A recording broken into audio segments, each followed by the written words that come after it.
Fish curry prepare చేస్తున్నాను. అదే చాలా ఈజీ ప్రాసెస్లో కర్రీ ప్రిపేర్ చేస్తున్నాను. ముందుగా దీన్ని కళ్ళుప్పు వేసి క్లీన్ చేసుకుందాం.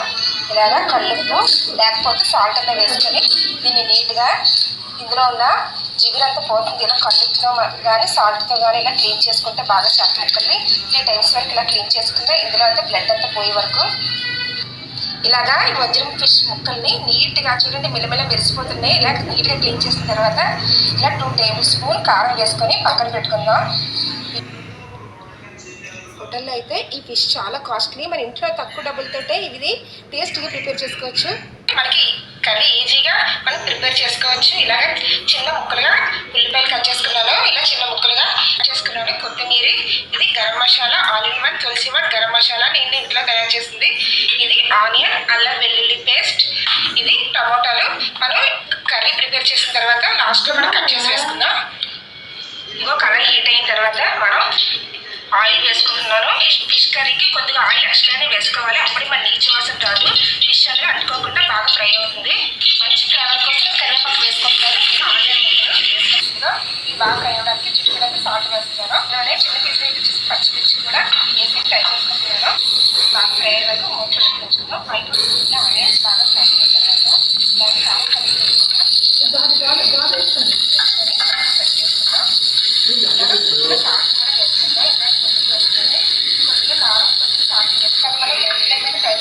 అలా అయితేనే అనుకోకుండా లేకపోతే ఫిష్ అనేది మనకి కడాయి కట్టుకుంటుంది. ఇలా ఆయిల్ గరం మసాలా పౌడర్ వేస్తున్నాను. ఇది డిస్క్రిప్షన్లో దీని వీడియో ఉంటుంది. కాబట్టి మీరు కూడా తయారు చేసుకోవచ్చు ఇంట్లోనే గరం మసాలా.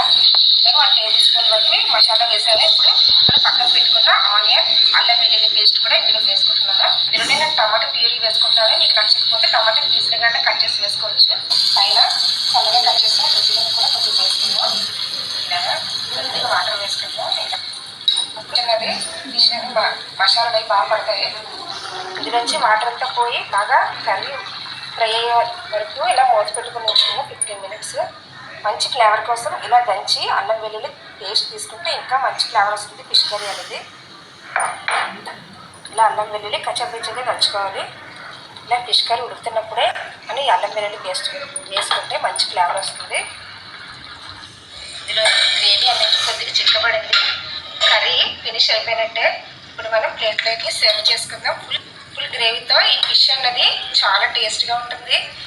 ఇదిగోండి టేస్టీ బంజరీ కర్రీ హోటల్ స్టైల్ రెడీ అయిపోయింది. నేను చేసే పద్ధతిలో చేస్తే అస్సలు ఒక ముక్క కూడా వదిలిపెట్టరు. 10 నిమిషాల్లోనే మీ కళ ఎంత ఖాళీ అయిపోతుంది. ఈ ప్రాసెస్లో చాలా ఈజీ ప్రాసెస్లో మీరు కూడా ప్రిపేర్ చేసేది నేను ప్లేట్లోకి సర్వ్ చేసుకుంటున్నాను. ఈ టేస్టీ రెసిపీ ఫిష్ కర్రీని బౌల్లోకి ట్రాన్స్ఫర్ చేసుకున్నాను. పైన కొద్దిగా కొత్తిమీర చల్లుతున్నాను. ఇది ఫిష్ కర్రీ చూడండి ముక్క ఎక్కడ విడకుండా ఎలాగా ఉడికిందో. దీని టేస్ట్ అయితే చాలా బాగుందండి. మీరు కూడా వజ్ర ఫిష్ మటుకు దొరికితే ఇలాగ ట్రై చేసి టేస్ట్ ఎలా ఉందో మాకు కామెంట్ పెట్టండి. ఇది రోటీకైనా మనకి ఈవినింగ్ డిన్నర్కైనా చాలా టేస్ట్గా ఉంటుంది ఈ ఫిష్ కర్రీ. పిల్లలకి కూడా ఇందులో ముళ్ళు ఉండదు కాబట్టి వాళ్ళకి కూడా చాలా బాగా నచ్చుతుంది. తక్కువ ముళ్ళుండే ఫిష్ ఇది, అరుదుగా దొరికే fish Vajra fish. Bye, please subscribe.